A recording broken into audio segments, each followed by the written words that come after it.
오영수가 미국 골든글로브 시상식에서 TV 시리즈 부문 나무조연상을 수상했습니다. 할리우드 외신기자협회는 현지 시간 9일 오후 6시부터 홈페이지와 트위터 등을 통해 각 부문별 수상자를 공지하며 오영수가 TV 시리즈 부문 나무조연상 수상자로 선정됐다고 발표했습니다. 골든글로브 측은 수상 소식을 전하며 오영수는 그의 모국인 한국에서 존경받는 연극배우지만 주요 시상식 후보로 오른 건 골든글로브가 처음이라고 소개했습니다. 오영수는 이날 함께 후보에 오른 더 모닝쇼의 빌리 크루덥과 같은 시리즈의 마크 듀플라스, 석세션의 키에란 컬킨, 테드 레소의 브렛 골드스타인 등 쟁쟁한 후보를 제치고 수상의 영예를 안았습니다. 올해 79회째를 맞는 이 시상식에서 한국인 배우가 연기상 후보에 오른 것도 실제로 상을 받은 것도 이번이 처음입니다. 그는 수상 직후 넷플릭스를 통해 수상 소식을 듣고 내가 나에게 괜찮은 놈이야라고 말했으며 이제 세계 속의 우리가 아니라 우리 속의 세계다라고 소감을 전했습니다. 이어서 우리 문화의 향기를 안고 가족에 대한 사랑을 가슴 깊이 안고 세계의 여러분에게 감사드린다. 아름다운 삶을 사시길 바란다라고 덧붙였습니다.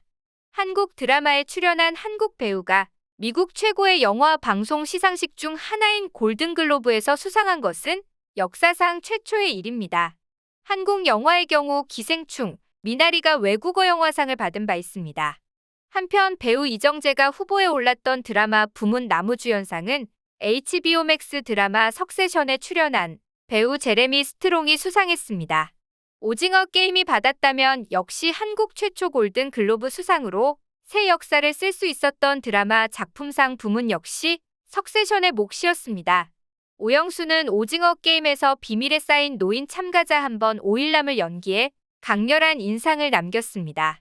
이러다 우리 다 죽어 같은 대사는 드라마의 인기를 타고 유행어이자 인터넷 밈으로 확산되기도 했습니다.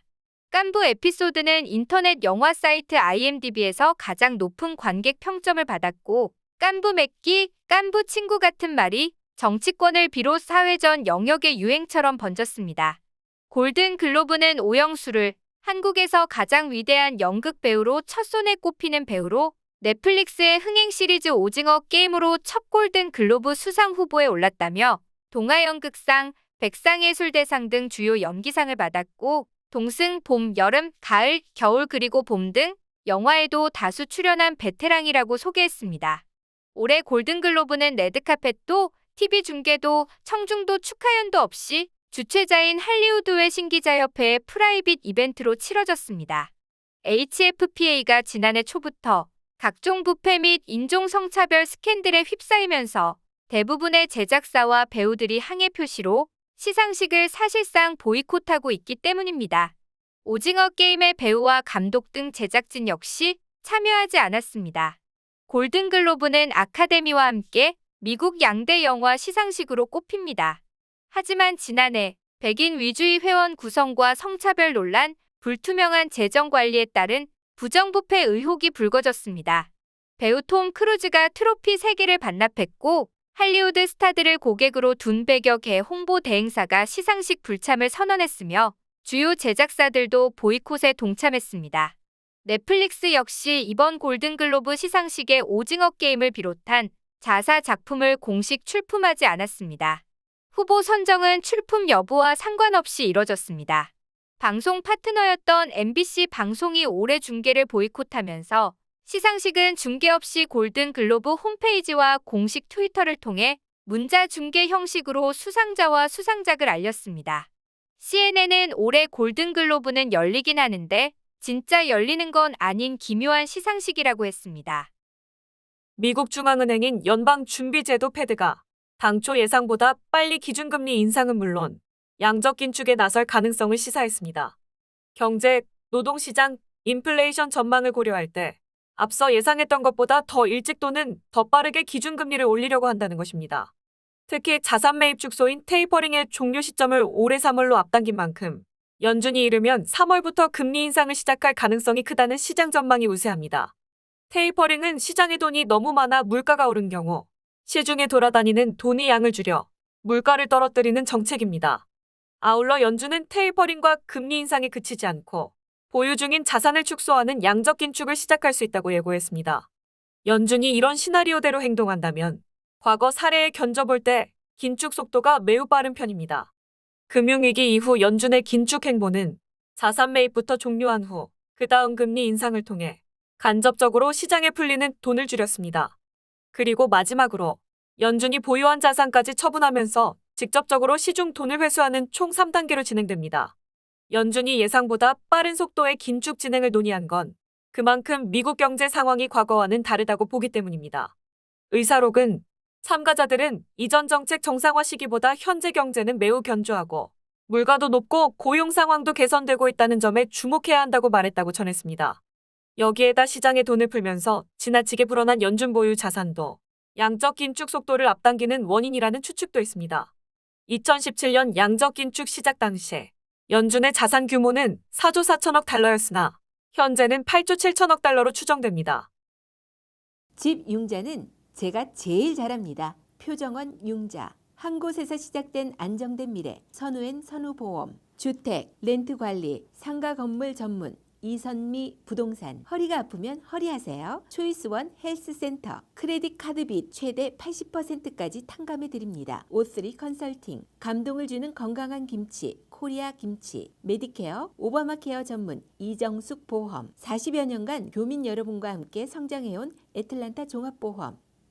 회사를 그만둔 직원이 월급을 못 받았다고 당국에 신고하자 앙심을 품고 동전 테러를 저지른 업주가 미국 노동부로부터 고발당했습니다. 현지 시간 9일 미 노동부와 뉴욕타임스에 따르면 노동부 임금 근로시간국은 조지아주 피치트리시티의 자동차 정비업체 소유주 마일스 워커를 공정근로기준법 위반 혐의로 지난달 30일 조지아주 연방북부지방법원에 고발했습니다. 피치트리시티에서 고급차 정비업체인 OK워커 오토웍스를 운영하는 워커는 자신과 불화를 겪다 퇴사한 안드레아스 플래튼이 작년 1월 26일 노동부에 915달러의 월급을 받지 못했다고 신고하자 플래튼의 집 앞에 9만여 개의 동전을 쏟아부어 공분을 샀습니다. 이튿날 노동부 직원을 전화를 받고 신고 사실을 알게 된 워커는 어떻게 하면 플래튼이 역겨운 사람이란 점을 깨닫게 할 수 있을까? 난 1센트짜리 동전이 많다. 이걸 사용해야겠다며 보복을 다짐했다고 노동부는 소장에서 밝혔습니다. 그는 플래튼의 집 앞 진입로에 차량용 오일로 범벅된 9만여 개의 동전을 쌓아뒀습니다. 심지어 급여 명세서를 넣은 봉투에는 욕설까지 적었습니다. 이 같은 워커의 만행을 플래튼의 여자친구가 사진 및 동영상으로 촬영해 SNS에 공개했습니다. 플래튼과 여자친구는 기름 냄새가 밴 동전들을 7시간에 걸쳐 닦아냈다고 했습니다. 이 같은 사연은 SNS를 타고 언론에 보도됐고 세계 곳곳에 알려졌습니다. 그럼에도 워커는 반성의 기미가 없었습니다. 그는 당시 한 지역 언론과의 인터뷰에서 동전으로 줬다는 사실은 중요하지 않다며 월급을 지급했다는 사실이 중요하다고 말해 도마에 올랐습니다. 더불어 회사 홈페이지에 플래튼을 비방하는 내용의 글까지 올려 질타를 받았습니다. 노동부는 급여를 받지 못했다고 신고한 옛 직원에게 동전 테러를 저지른 워커의 행동에 연방공정근로기준법상 금지된 보복행위라고 간주했습니다. 또 언론을 통해 이 사실이 널리 알려진 뒤 워커가 회사 홈페이지에 플래튼을 비방하는 내용의 글을 올린 것은 명예훼손에 해당한다고 노동부는 판단했습니다. 노동부 임금근로시간국의 스티븐 살라사르 애틀랜타 지국장은 근로자가 노동부와 대화하는 것은 법률상 보장된 행동이라며 노동자는 괴롭힘이나 협박에 대한 두려움 없이 임금을 받고 직장 내 권리에 대한 정보를 얻을 자격이 있다고 말했습니다. 이번 고발과 관련해 플래튼은 정의가 실현되는 것을 보게 돼 행복하다고 뉴욕타임즈에 말했습니다. 아울러 노동부는 워커가 다른 직원들의 초과근무 수당도 제대로 지급하지 않은 사실을 밝혀내고 밀린 수당과 손해배상금을 합쳐 36,971달러를 내라고 요구했습니다. 미국 뉴욕시 브롱크스에서 아파트 화재로 어린이 9명을 포함해 최소 19명이 목숨을 잃었습니다.